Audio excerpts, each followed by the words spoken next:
شرک فی العبادت یا شرک فی الحقوق، اللہ کے حقوق کے لیے ایک لفظ استعمال کریں گے تو وہ کیا ہے؟ عبادت۔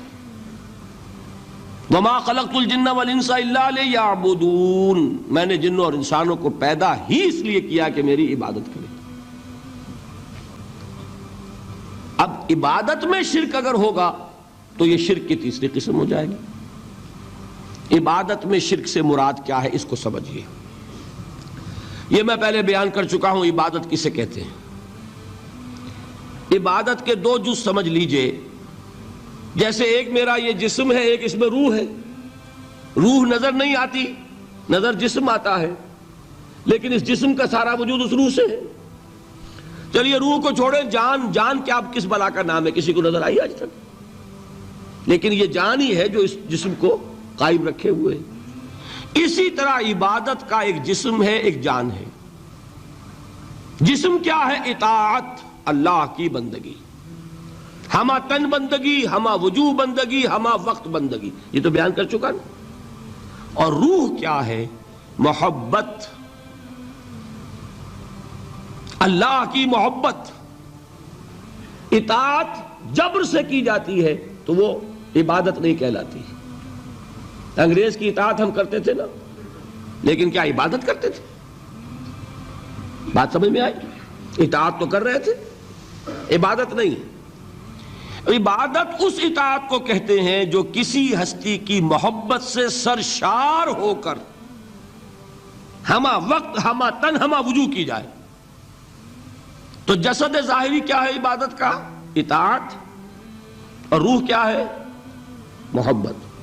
اب ان دونوں کے اعتبار سے شرک کیا ہے، توحید کیا ہے، اس کو سمجھ لیجئے۔ اور یہ ہیں وہ چیزیں جو میں نے عرض کیا تھا کہ بالکل الجبرا کے فارمولوں کی طرح کی بات ہے۔ اطاعت میں توحید کیا ہے کہ مطاع مطلق صرف اللہ، ٹھیک؟ باقی ساری اطاعتیں اللہ کی اطاعت کے تابع۔ نفی نہیں ہے، والدین کی اطاعت کرو، لیکن جہاں والدین حکم دیں اللہ کے حکم کے خلاف، بات ختم، اطاعت نہیں ہوگی۔ بیوی شوہر کی اطاعت کرے، آپ اولو الامر کی اطاعت کریں، شاگرد استاد کی اطاعت کرے، مرید پیر کی اطاعت کرے، لیکن کیا پیر کو یہ بھی حق ہے کہ اللہ کے کسی حکم کو منسوخ کر دے؟ رسول کے کسی حکم پر اپنے حکم کو ور کرے، بالا تر رکھے؟ سمجھ میں آ گیا؟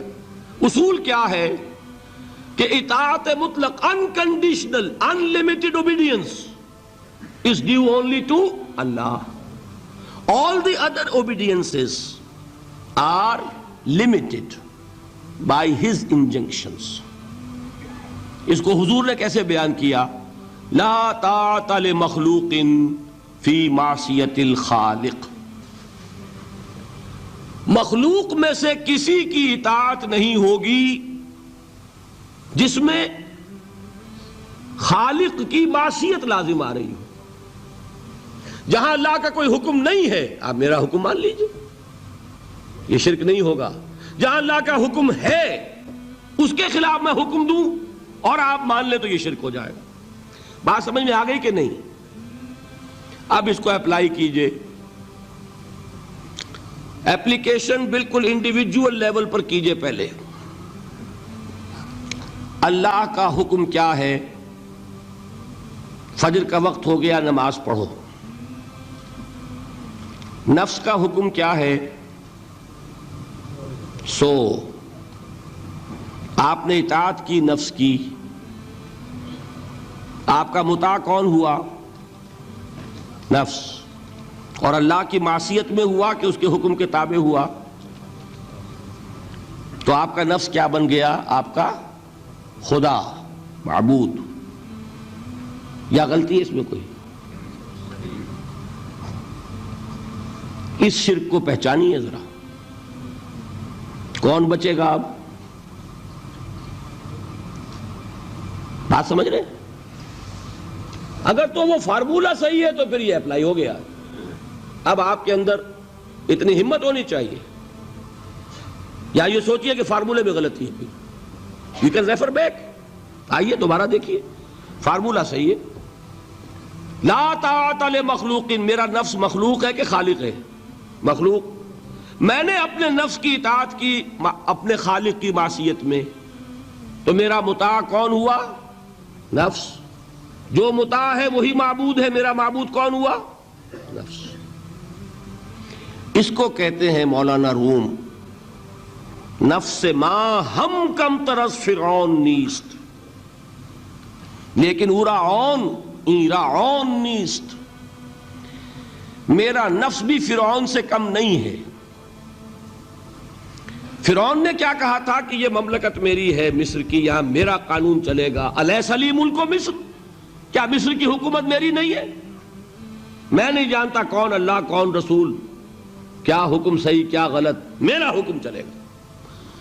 تو میرا نفس بھی تو یہی کہتا، میں نہیں جانتا کیا اللہ کا حکم کیا رسول کا حکم، میری مرضی پوری کرنی پڑے گی، میری خواہش، میری چاہت، میری تمنا وہ پوری کرنی پڑے گی. اور ہم ہاتھ جوڑ کر اس کے آگے کھڑے ہو جائیں کہ بھائی ٹھیک ہے جو تیری مرضی. اللہ کی مرضی پیچھے، تیری مرضی پہلے. تو معبود کون ہوا؟ نفس ما ہم کم ترس فرعون نیست لیکن اورا عون ایرا عون نیست. ٹھیک. قرآن سے سند چاہیے. قرآن نے فرمایا ارائیت من اتخذ الہہ ہواہ، کیا تم نے دیکھا اس شخص کو جس نے اپنے خواہش نفس کو اپنا الہ بنا رکھا ہے؟ الہ کا لفظ وہ ہے جو آپ کے کلمہ طیبہ میں ہے. کہہ رہا ہے لا الہ الا اللہ اور تسبیح پڑھ رہا ہے لا الہ الا اللہ، اور جب فارغ ہوتا ہے تو نفس کو فوراً معبود بنا لیتا ہے. ارائیت من اتخذ الہہ ہواہ، کیا تم نے دیکھا اس شخص کو جس نے بنا لیا اپنی خواہش نفس کو اپنا معبود. اچھا اسی کو میں اب ٹاپ پر لے جا رہا ہوں، درمیان میں فل ان دی بلینکس آپ کر لیجئے گا. یہ میں نے کہا تھا انڈیویجول میں. اب آئیے کلیکٹیو لائف جو ہے، قومی زندگی، اس میں سب سے اونچی چیز کیا ہوتی ہے؟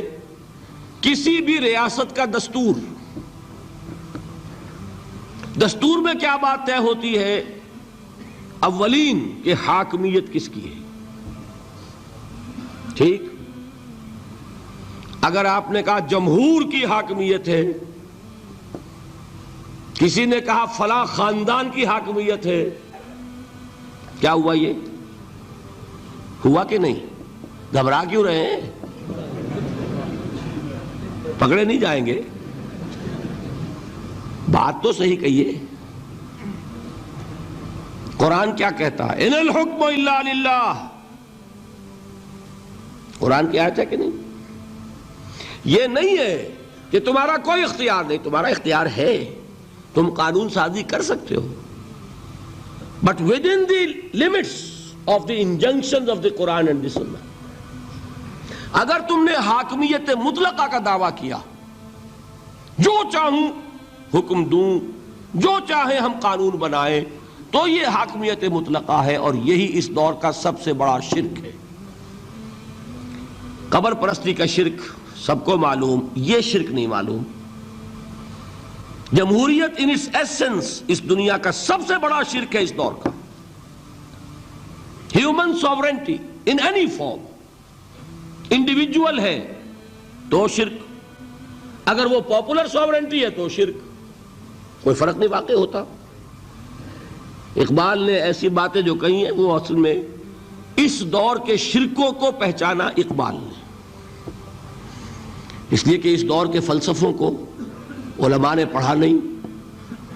وہ سطحی طور پر جو الفاظ ہیں ان سے کچھ بات سمجھ لیتے ہیں، گہرائی میں اتر کر فلسفہ کیا ہے، حاکمیت کسے کہتے ہیں، جمہوریت کسے کہتے ہیں.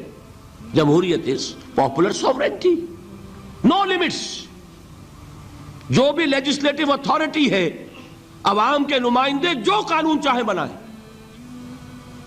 وہ ہم جنسی کو جائز کرنا چاہے اختیار ہے. دو مردوں کو میاں بیوی کی حیثیت سے لائسنس دیں رہنے کے لیے، لیگل لائسنس، جائز ہے، قانون ان کا مرضی ہے، جو چاہے بنائیں. They don't accept any limitation to their legislative authority. We are sovereign. کیا مطلب؟ ہم جو چاہے قانون بنائیں. یہی تو شرک ہے. کیا کہا اقبال نے؟ ہم نے خود شاہی کو پہنایا ہے جمہوری لباس، جب ذرا آدم ہوا ہے خود شناس و خود نگر. ابلیس کا ایک چیلا کہتا ہے کیوں گھبراتے ہو جمہوریت و جمہوریت سے؟ وہی بادشاہی ہے، ہم نے اس کو جمہوری لباس پہنا دیا ہے. پہلے ایک آدمی بادشاہ ہوتا تھا، ایک ہوتا تھا فرعون، اب ساری قوم فرعون ہے. وہ فرعون کہتا تھا نا کہ میں جو چاہوں قانون بناؤں. I don't accept any limitation to my authority. Well, I am the sovereign. آج عوام کہتے ہیں. فرق کیا ہو گیا؟ میں نے کہا تھا نا کہ 2 ٹن گندگی تھی، وہ ایک کے سر پہ رکھی ہوئی تھی، آپ نے ماشا ماشا سب کو بانٹ دی، تو گندگی رہے گی، شرک تو شرک رہے گا. کوئی فرق نہیں نوعیت کے اعتبار سے. ہاں بادشاہت بھی ہو سکتی ہے جائز، اگر بادشاہ خود اللہ کا بندہ ہے، اللہ کے احکام کا پابند ہے اور اللہ کے احکام کو نافذ کر رہا ہو. داؤد بادشاہ تھے کہ نہیں؟ سلیمان بادشاہ تھے کہ نہیں؟ جمہوریت بھی ہو سکتی ہے جائز، بشرطے کہ جمہور یہ تسلیم کر لیں کانسٹیٹیوشن میں کہ ہمارا اختیار محدود ہے اللہ اور اس کے رسول کے احکام سے. اب وہ اسلامی جمہوریت ہو جائے گی. اسلامی بادشاہت تھی داؤد کی اور سلیمان کی. اسلامی جمہوریت اللہ کرے کہ واقعتاً حقیقتاً کسی ملک میں قائم ہو جائے، آج تک تو ہے نہیں، لیکن یہ کہ ہو جائے تو وہ اس دور کا تقاضا ہے. لیکن یہ کہ اگر ہے وہ بات کہ حاکمیت مطلقہ ہے عوام کی، تو گویا کہ عوام نے خدائی کا دعویٰ کیا. سروری زیبا فقط اس ذات بے ہمتا کو ہے، حکمراں ہے ایک وہی باقی بتان آزری. جو کوئی بھی حاکمیت کا مدعی ہے وہ آزر کا تراشا ہوا ایک بت ہے، وہ فرد ہو یا عوام ہو، قوم ہو. ہاں اللہ کو حاکم مطلق مان کر اس کے احکام کے اندر باہمی مشورے سے ایک نظام چلانا، یہ ہوگا صحیح اسلامی نظام. سمجھ میں آئی بات؟ اب آئیے دوسری چیز، محبت میں توحید کیا ہے؟ توحید فی المحبہ. یہاں بھی محبت کی نفی نہیں ہے. شوہر بیوی سے محبت کرے، بیوی شوہر سے محبت کرے، والدین اولاد سے کریں، اولاد والدین سے کرے، لیکن اللہ کی محبت سب سے بالا تر. یہ ہے توحید. کوئی ایک محبت بھی اللہ کی محبت کے برابر ہو گئی تو شرک، اور کوئی محبت اللہ کی محبت سے اونچی ہو گئی تو اب شرک سے اوپر کوئی لفظ ہمارے پاس ہے نہیں. میں نے کہا تھا نا کہ یہ تو ہماری زبان کی محدودیت ہے، ورنہ تو وہ شرک سے اوپر کا کوئی لفظ ہونا چاہیے نا. برابر ہو گئی تو شرک ہے. ہاں ساری محبتیں اللہ کی محبت کے تابع. توحید کیا ہے؟ والذین آمنوا اشد حبا للہ. اشد، اہل ایمان وہ ہیں جو اللہ کی محبت میں سب سے شدید ہیں. یہ نہیں وطن سے محبت کرو کوئی حرج نہیں، گھر سے محبت کرو کوئی حرج نہیں، بیٹے سے کرو، اولاد سے کرو، مال سے کرو، کوئی حرج نہیں، لیکن مال کی محبت اللہ کی محبت کے برابر نہ ہو جائے یا اس سے اوپر نہ ہو جائے. اولاد کی محبت اللہ کی محبت سے اوپر نہ چلی جائے. وطن کی محبت، قوم کی محبت اللہ کی محبت سے اوپر نہ چلی جائے. جو محبت بھی اللہ کی محبت کے برابر ہوئی یا اوپر گئی، یہ شرک فی المحبت. اور محبت روح ہے عبادت کی، تو یہ کیا ہے؟ شرک فی العبادت. فارمولا ہے نا. اب اپلائی کیجئے ذرا.